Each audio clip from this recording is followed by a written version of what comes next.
Welcome back to Touring the AFC South. I am your host, Mike Patton. And last but certainly not least, we do have to talk about those Indianapolis Colts. The thorns in the side of the Tennessee Titans. But no. Just really a solid team and a solid organization. And bringing in, of course, I'm bringing in someone that has eyes on the team and someone that actually gives great opinions on the team as well as great insight. That would be Mr. Jake Arthur from Sports Illustrated's Horseshoe Huddle. How you doing? I'm awesome, man. Thanks for having me back. Yes, sir. Yes, sir. Now, of course, I'm going to dive right in. Of course, the rookies. They showed up. They've been there for a little bit now. What can you tell me about Mr. Alec Pierce? I mean, didn't necessarily expect him to go there. What were your thoughts when they first picked him up? Yeah, so looking at some of the Colts targets, what positions they were going to need and some of the guys who might fit them best, Pierce was honestly kind of in that group. There was a few guys that really fit them well on day two. The fact that they were able to trade back, I think, 11 spots and still get him at 53, that was a really nice move for them. It gained more value for him, and they got an extra pick out of it. But no, Pierce fits what they like in a receiver really well. He's a tall guy, very athletic. His relative athletic score, RAS score, was really high. He specializes in contested catches and stretching the field. And that's exactly what they needed opposite of Michael Pittman. They expect Pittman to kind of be that top dog X receiver. And then you have Pierce hopefully filling that role on the other side. He just fits really well. I know a lot of people are down on the Colts receiving core, and rightfully so, because they have a bunch of unproven guys. But they do have guys there with potential. So I don't think they feel like they need to rush Pierce into it right away. They do have some guys like Ashton Doolin and Desmond Patman that they feel they can kind of bring along until Pierce is ready. But no, he fits them really well, and I thought where they got him was especially good value. Yeah, it's definitely going to be interesting to see, that height, you're going to have two taller receivers now. You don't really have a smaller guy because, T.I. is unsigned. T.Y. Hilton's unsigned, and Zach Pascal went to the Eagles. So, a lot bigger guys that eventually they want to have as your 1 and your 2. Moving on to another position that I felt like they got great value at, and a guy that, speaking of a rival in the division, the Tennessee Titans, Teron Davenport had him on his podcast and show talking with TD, that being Mr. Jelani Woods. He is a mammoth of a man at tight end. Yeah. 6'7", 6'8"? Yep, 6'7", I think. And he can move. What did you think of his addition, given that he drafted a tight end last year in Colin Granson in the 4th round? You signed back Mo Alley Cox. You got another tight end there, and then you add Jelani Woods. So what did you think of that addition to the offense? Yeah, so after they added Pierce, that's someone who a lot of us had our eyes on as someone who fit them really well. And arguably the tight end who fit them best was Jelani Woods. And so after they got those guys in their first 2 picks, you kind of thought this draft class might be up to something. He's such a Colts player. Like, he's exactly what they're looking for. Again, like with Pierce, like you said, it's like 6'7", about 250. I think they said they wanted to play about 255, 260. Very athletic. You guys have seen firsthand what they have in Mo Alley Cox. Big guy. He can kind of stretch the field and win some contested catches. Jelani Woods seems like a souped-up version of Mo Alley Cox, who already has a football background. Because Cox was, the basketball player. But they love this kid. That he might be their favorite pick in the whole draft. Just reading the tea leaves and just kind of picking up on what they've been saying. They absolutely love him. Tight ends don't often contribute early as rookies, but I very much think he's going to have a role. They drafted Kylan Granson, mid-rounds last year, but I really wouldn't be shocked if Woods is the tight end 2 by year's end. There's just so much they can do with him. From the few practices I've seen so far, they've had 2 OTA practices that have been open, and then of course. Sorry, could you say that? Apple Watch is speaking up. The OTA practices and then the rookie minicamp. He just looks the part, man. He's huge. He has some concentration drops every now and then, but when he's in the zone, the ball just goes up and dies in his hands. Like, he's got huge hands. He's just going to be such a weapon if he reaches his potential. It's very easy to see what they fell in love with him. He has a quarterback's background. That's what he was originally at Oklahoma State. After he got drafted, he told us a story about, the scout team at Oklahoma State. They had him emulating Mark Andrews the week they were going to play Oklahoma. And then the rest is history, because I guess he just dominated practice. And then they're like, all right, he's got to be a tight end now. That's where his value is.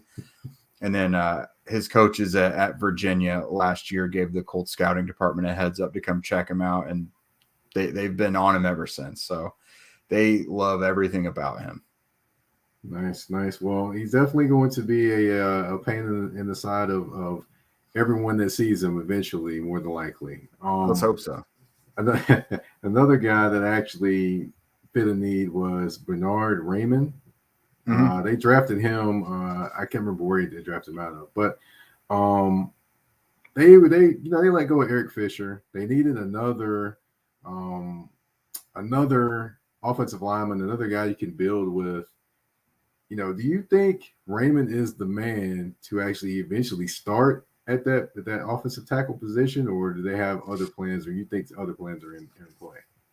Yes, I think that's plan A is to get Raymond starting at left tackle for the long term. Really, the only knock on him at the tackle position going into the league was like he's got shorter arms than usual. The Colts normally have a 33-inch arm length threshold for tackles, and his is 32 7/8, so it's 33 basically. Plus, they've seen, Braden Smith has shorter arms for an offensive tackle, and he's one of the better right tackles in the league. So that's been people's main concern about him being a tackle, but they're going to give him every fair shake at earning that spot. Now, Matt Pryor is going to start the season as the left tackle, or he's at least going to go into camp as the left tackle.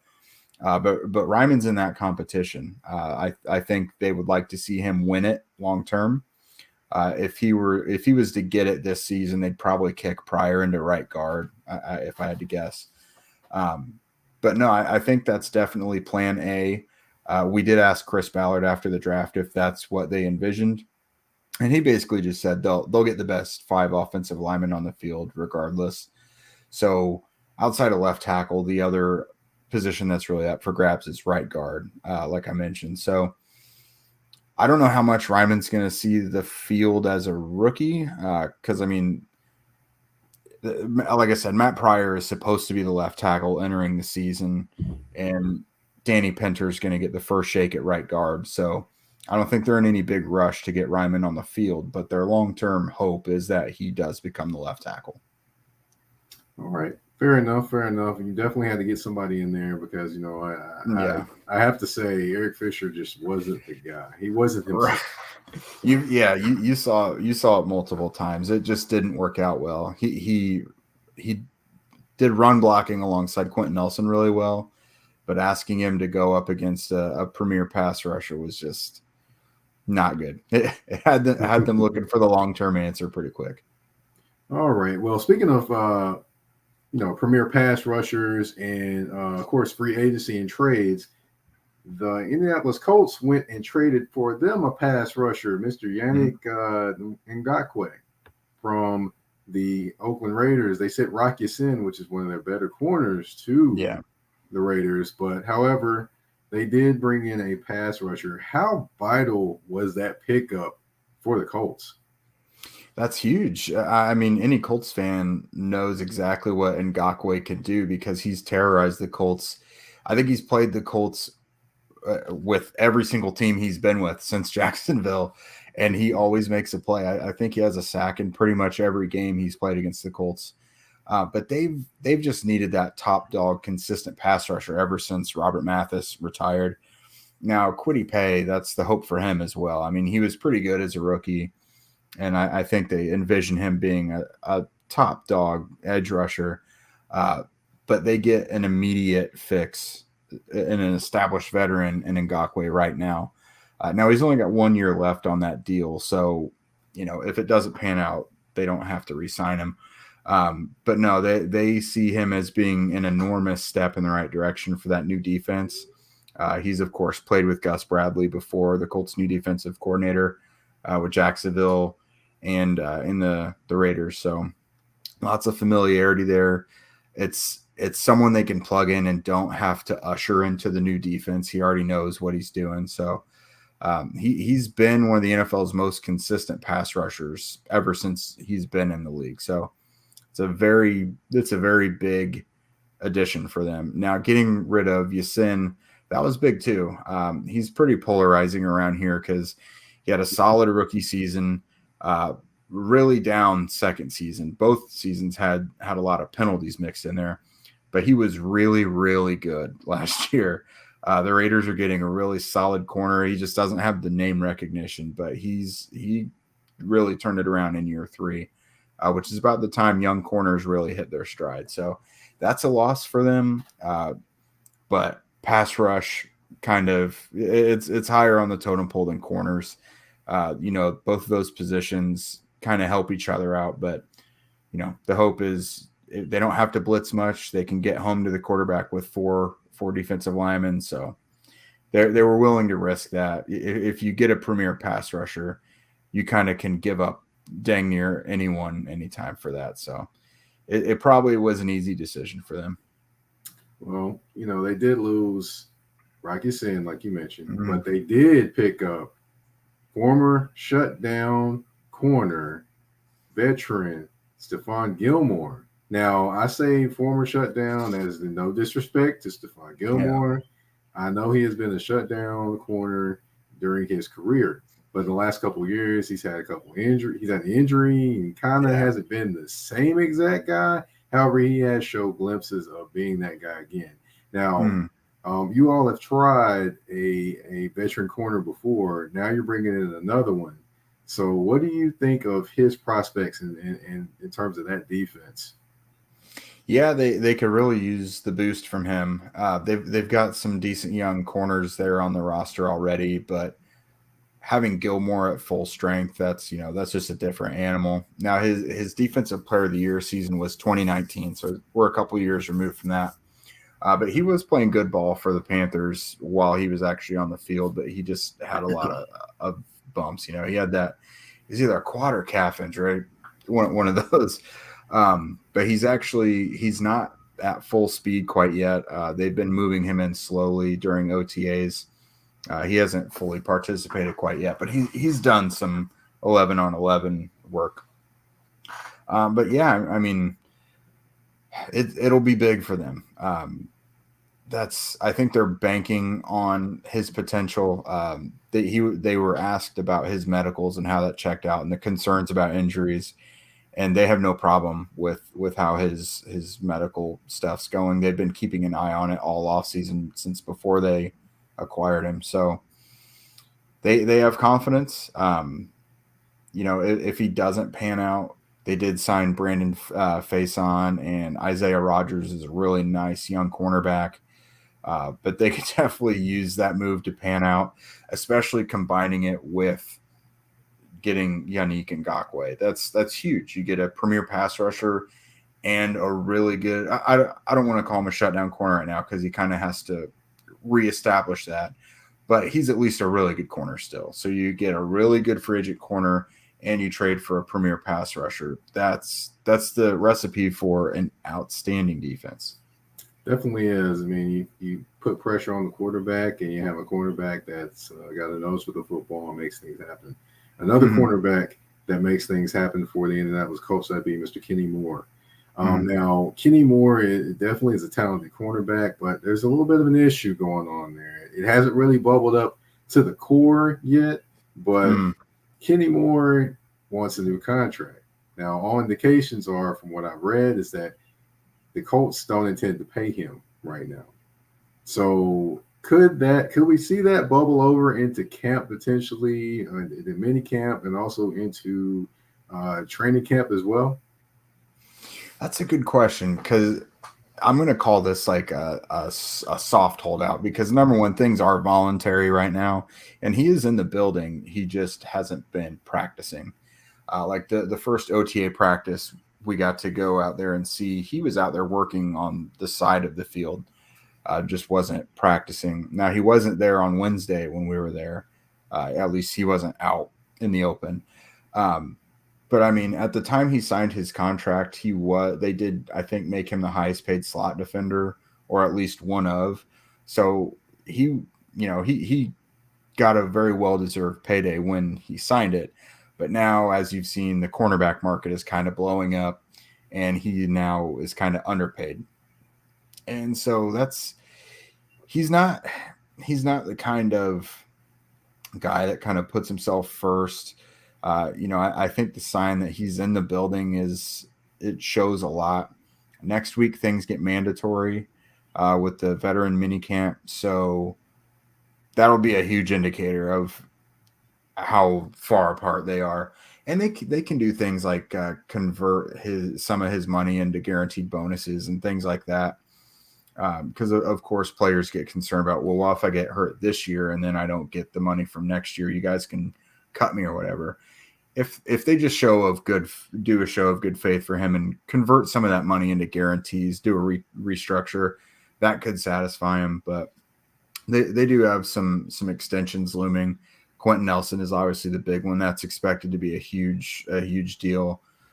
Jonathan Taylor, the coming year, that'll be one. So they love Kenny. He's one of the most beloved people in the building. So I think they intend to do right by him, but he is still under contract for a couple years. So they're probably not in any big rush to get it done, but I don't know. I'd be surprised if they're not trying to come to some sort of agreement or resolution. The Falcons a few years back, they had Julio Jones coming down to a deadline. They're like, if we promise to do a new deal with you after the offseason, let's mend this. That could be an option for the Colts and more. But the two sides, it's just never looked like something where there could be animosity or any ugliness between the two. But we'll see. The offseason's still young. Right. Speaking of the offseason being young, there is some talk. Now, I haven't confirmed any of this talk, and you just mentioned his name. His quarterback is there, Mr. Matt Ryan, and I haven't gotten to how he looked yet, but Julio Jones. Now, there has been some talk of potentially him and Matt Ryan reuniting in Indianapolis.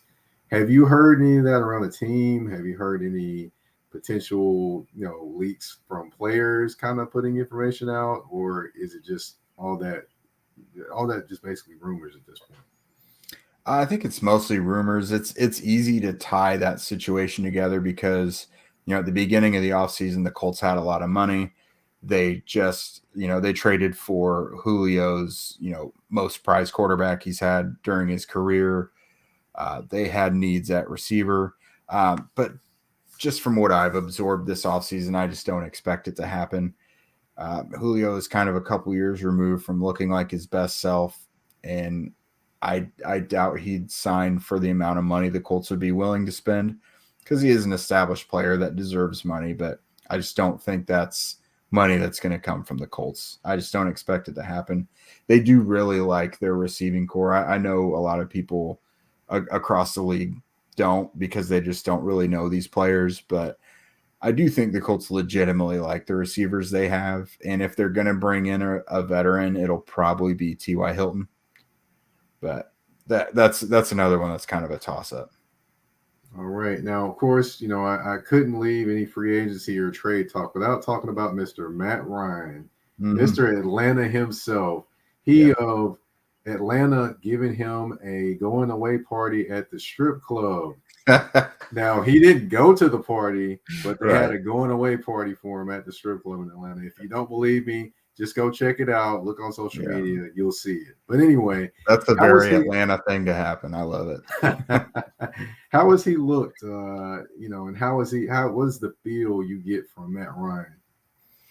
Everything coming from the organization and from what we've seen is it's total optimism. And now that's compared to some of what we've kind of witnessed in the last few years. The peak of everything, of course, is Andrew Luck in 2018. Like there was just rainbows and sunshine everywhere, right? And then you kind of take a big hit with starting Jacoby Brissett in 2019 because he's just very limited as a passer. Then Phillip Rivers comes in, gives him a little hope, but at his age, it's probably only going to be a year or two. Carson Wentz was a total roller coaster. Like there were some good moments, I'm not going to lie, but having such a Jekyll and Hyde thing and not knowing what you're getting from week to week, regardless of opponent, it makes you pull your hair out. The Colts have not talked. How they've talked about Matt Ryan is how they've talked about Andrew Luck and Phillip Rivers. You never heard as much optimism and glowing reviews from Brissett as a passer, although they loved him as a person. Brissett as a passer, Carson Wentz. Everyone knows what comes out about Carson Wentz around here right now is not always positive. But no, just everything they hoped they were getting in Ryan so far has been coming to light. Now, of course, we're not even at training camp yet, but you can see the accuracy and the timing and just how he meshes with receivers. Because part of, I've been talking about these young receivers they like. A quarterback like Matt Ryan, who's very accurate and shows strong leadership, helps those guys develop. He puts them in the right place, gives them the ball where it's supposed to be. Having such a volatile quarterback situation before, it's not very good for the development of receivers because things just aren't where they're supposed to be, right? They love the leadership of Ryan. Early in organized team activities when the coaches couldn't be with the players, Matt Ryan was an extension of the coaching staff, kind of putting everyone where they needed to be, kind of taking charge of forming chemistry with his offense and things like that. So they couldn't be happier with what they've gotten from Matt Ryan as a leader and so far as a quarterback. It's just kind of night and day how they've talked about guys. So I think everyone's pretty excited about seeing how the season goes. Well, there's also two things you don't have to worry about at the quarterback position this year. You want to know what those two things are? What's that? Okay, one thing you don't have to worry about is a quarterback spraining his ankles in one game. That's unheard of, and that guy needs to play the lottery for even being able to do that. Yeah. Second but thing, Aaron Donald was the defender, so if any defender is going to make it happen. Yeah, that's true too. Yeah. And the second thing you don't have to worry about is, riding the roller coaster as much because Matt Ryan's pretty steady.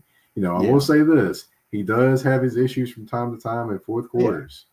But, he for the most part, he's more steady than Mr. Carson Wentz, who is now Commander Wentz, leading the Washington Commanders at the space station in D.C. Yeah. So, I like to call the Commanders home field now. It's now called the space station, in my opinion. I like that. That's a good nickname. So, definitely we got through free agency, talked about the rookies. Of course, there's only one thing left. That is the game. We've got 5 questions. You've been telling me about it. Let's do it. He is ready. Okay. Now we've got choose one. Kwity Paye, 10 sacks, or Stefan Gilmore, 7 picks. Which one do you think has a closer chance of happening? Absolutely Kwity Paye.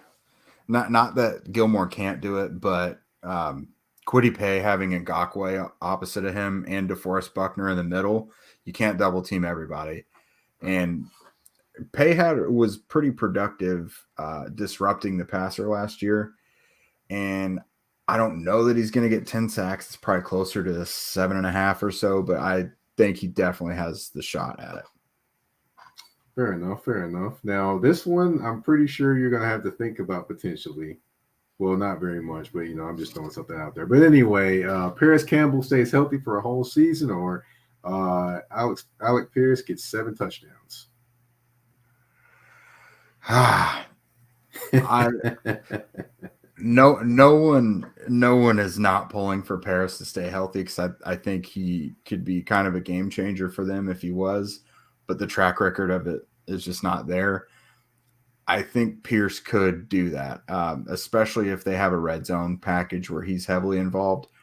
His bread and butter is winning 50-50 balls, and the red zone is just the perfect area for him. He's tall, very lengthy. He's competitive at the contested catch. I think that's a lot more likely. I hope I'm wrong, because I want to see Paris play 17 games. Like, he deserves it, because he's just got a bad rap about being injured, but it's not like conditioning stuff or soft tissue issues or anything. It's pretty much everything he's suffered through has needed a procedure or some sort of surgery. Like Harrison Smith, drills him in the knee. He catches a touchdown last year and the defender falls on his foot. He breaks a hand. Like, it's all freak stuff, but I hope I'm wrong. I want to see Paris play every game, but Alec Pierce getting those 7 touchdowns seems more likely. All right, next one. Jonathan Taylor, over or under 300 carries? Now, he had over 300 carries last year, by the way. Mm-hmm. So over or under 300 carries this season? Yeah, I'll probably put it right there around. I don't think he has to be like a huge bell cow or anything, but I could see 300. The amount of attention they paid to running backs this offseason, kind of makes me feel like they plan on still being run centric, with Matt Ryan then taking advantage of whatever the defense gives them, and being able to take guys out of the box for Taylor to run. I'd still put it about 300 or so. Like, if he's performing well, why would you not keep feeding him? And if the boxes are lighter, why not? That's true. He's too good not to give the ball to. That's true. I often wonder what they're going to do with Nyheim Hines. Now, I know they signed him to a contract extension. It was a year or two ago.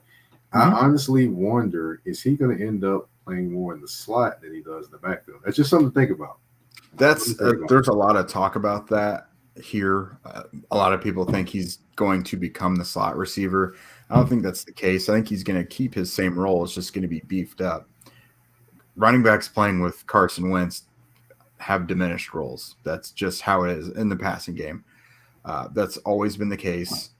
And Nyheim Hines' history with Andrew Luck, with Phillip Rivers, he's a huge part of the offense. And by all indications, that's going to return to the offense this year with Matt Ryan. Matt Ryan's very willing to throw the ball. Mike Davis, Cordero Patterson last year. He's had Devontae Freeman before. Ryan will use the running back in the passing game. Frank Reich has already said, be on the lookout for this. Matt Ryan has already said he loves what night. So he'll have that same role, but I do think to get him and Taylor on the field at the same time, you will see Hines lining up, outside, slot, whatever. And he has been doing position drills with both the receivers and running backs. So I'm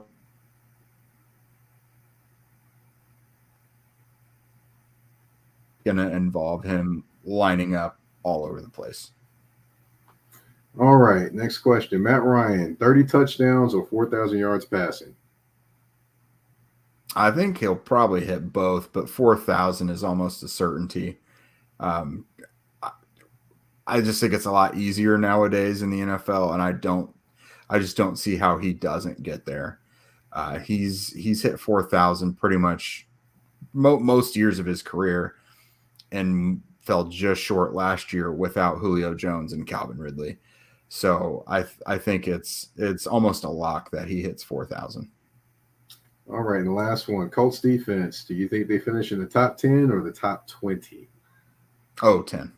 Yeah, I think it'd be a big disappointment if they weren't top 10, especially with the resources they've spent this offseason. New coaching staff with Gus Bradley, who he's had, whether it's points allowed or yards allowed, he's had some top 10 units. You got 3 really good pass rushers all along the line. You've got an all-pro at linebacker. You've got a former defensive player of the year at corner. Kenny Moore is a Pro Bowler. You've got a really deep group of safeties. There's really no reason they shouldn't be a top 10 defense. They've already been floating around that area, top 9 to top 12 for the last few years. So them not being top 10 this year really would be a step back. Well, you're officially out of the game. I feel like you may have aced it. Okay, good. I felt I had nice answers for you. All right. Well, I just want to thank you for your time. Thank you for giving us an update on the Indianapolis Colts. We'll probably visit back maybe around camp or beginning of the season, perhaps. If you want to give out your information, where people can find you on social media, and also where they can find your work. Yeah, so my work is on horseshoehuddle.com. That's Sports Illustrated and Fan Nation's Indianapolis Colts website. I got my work all over Facebook and Twitter as well, at Jake Arthur NFL. And it's pretty much it for now, man. I'm trying to be as productive as I can, so I'm churning something out pretty regularly. So would very much appreciate you guys coming along for the ride. A quick question I got for you. Are you doing the podcast still? Is that still going on? Not the one previously. We've kind of got some things in the works, so there will be more coming down the pike on that soon, but can't quite give details just yet. Double secret information. Yeah. All right. Well, everyone, thank you for tuning in. Thank you for listening. You've been tuned in to Touring the AFC South with your host, Mike Patton. We're out.